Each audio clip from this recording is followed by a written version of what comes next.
I thought it was really a very good experience for us to have to play against 5 perimeter guys.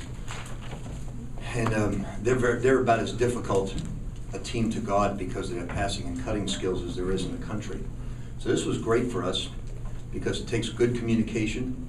It takes bigs having to guard small guys. And we made a lot of really good offensive plays down the stretch with the game on the line. So I was pleased tonight. I was worried about this game, to be honest with you. I know you think it's a Division II team, but the way they play was going to give us major problems because Gorky would have to come away. Shane has struggled and had to come away and guard people at the perimeter. And so Swap gave us a big lift. Russ gave us a big lift on offense. Defensively, he hurt us a little bit because he lost sight of the ball quite often, but both Swap and Russ gave us a nice lift off the bench. How's Swapshire coming along, Ray? He's come on. He has to get individual instruction. He's the only one that's not improving his shot because he can't go practice and individual. So we'll start getting him his 1,000 shots a week, 800 shots a week off his individual, and that'll help him a lot. Physically, how? He's battling being sore. He's sore all the time, and it's a tough injury, very difficult injury. But I thought he did some really terrific things tonight. Do you sometimes hold your breath when Russ Smith has the ball on? Problem with Russ is he doesn't know when to shoot and when to pass.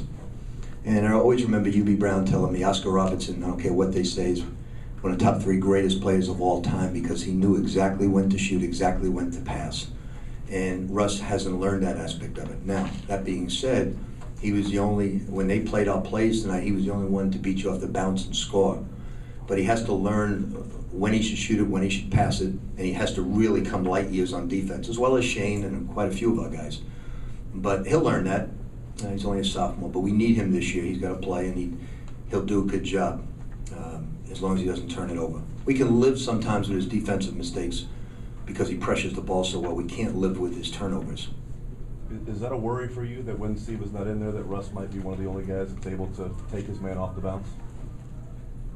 No, I'm not concerned about that because, Bullitt didn't have a particularly good game, but it's not easy to guard all that motion without a break.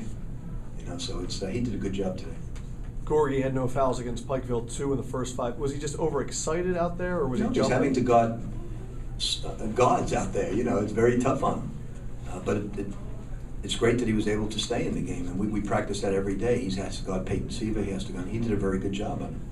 Second half, he came out and he had a number of more blocks. Was it more patience there? How was he able to change it the second half? You know what? Sometimes when you get 2 fouls, you get a little tentative. That's why I put him in the first half. I didn't want him getting that mentality, thinking I'm not going to go back in.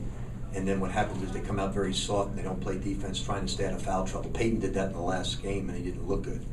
So I want him to be aggressive. And I really thought we played well. I was worried about this game as much as any game we played. Not that I'm on losing, but it's because it is an exhibition game. I just thought we would really struggle defensively, and we played much better than I anticipated. Does their perimeter game and back cuts and motion, all that, remind you of any Division I teams that you may face? Well, Duke applied a lot of pressure, and that's why they blew them out. They were able to pressure the basketball better.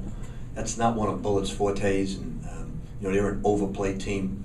But this, we don't have the luxury. Like most schools will scrimmage their exhibition games, and what they do is they go in the morning and they play all man, then they come back, they eat lunch, they come back in the afternoon, they play all zone, then they break and they go situation games for about an hour.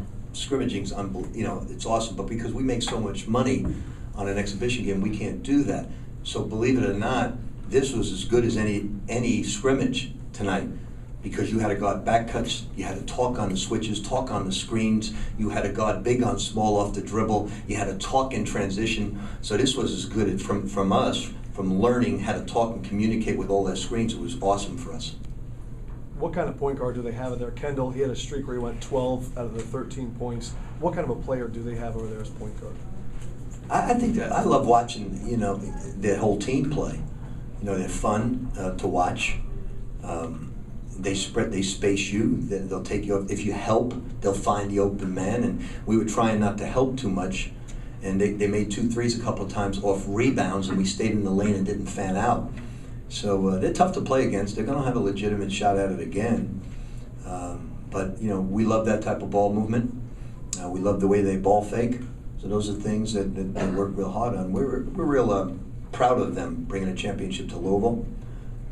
We know how tough any championship is at every level, and they've gone from a program that nobody even knew the name of, basically, except us in Louisville, to a national championship, and they do it with, I mean, it's really fun to watch them play. You know, if I ever had an off night, I'd love to go watch them and just, as a fan, just watch all their screening, their cutting, their passing. I mean, if you're a fan of the game of basketball, it's really a delight to watch. Rick, that being said, what does it say about your team that you were able to get a win with so many guys out? You know, we have had 8 or 9 of the worst days that we could possibly have, and you know, it's our injuries are not the type of injuries you'd like to see. They happen without competition. They're happening by your own player elbowing somebody, giving them a concussion. Jarrett's never recovered from a summer workout. Stephen Van Treese, same thing. Wayne's taken a layup, nobody on him, and screams as if somebody shot him. And what he basically had was he had a small tear before that, in his other shoulder, and just tore completely off without any contact. So we've had just a rash of it. It's not working him too hard because I've gotten soft in my old age. It's not our trainer who's the best in the game. We're just like bad horse trainers right now who are in bad luck. Until tomorrow and I start handicapping, that luck's going to change. You said Wayne there 6 to 8 weeks. Yeah, he will be. Yeah. See, Wayne was out 6 to 8 weeks last time, but he sat around and ate donuts all the time and didn't exercise. The reason I'm so optimistic is he's not going to get, last time he gained 17 to 19 pounds and 10% body fat. This time, come Monday, he'll be running, he'll be dribbling with his left hand. For 6 weeks though, the right shoulder will not move. So I'm figuring after 6 weeks are up, we'll have his legs in great shape, we'll have his body in terrific shape. Then he's got 2 weeks to get back into basketball shape, get the arm ready to shoot the basketball. And, you know, realistically, the Wayne Blackshear, by February 15th, he should be ready to go. And that'll be a big lift for us. But we also need to get Van Treese back. We need to get Peyton back, because Van Treese will give us some mobility to back up. Like, Zach's not doing anything wrong. That would have embarrassed himself. He would have embarrassed himself tonight trying to play against that style. What's Van Treese's timetable now? I would say he'll, for the Butler game, we're hoping to have him back the week before the Butler game. Mike Mara has, you know, his injuries, he's had it for every year he was here. He's got a chronic genetic back problem. You know, we're shooting him up every other day. It's not working. I'm only.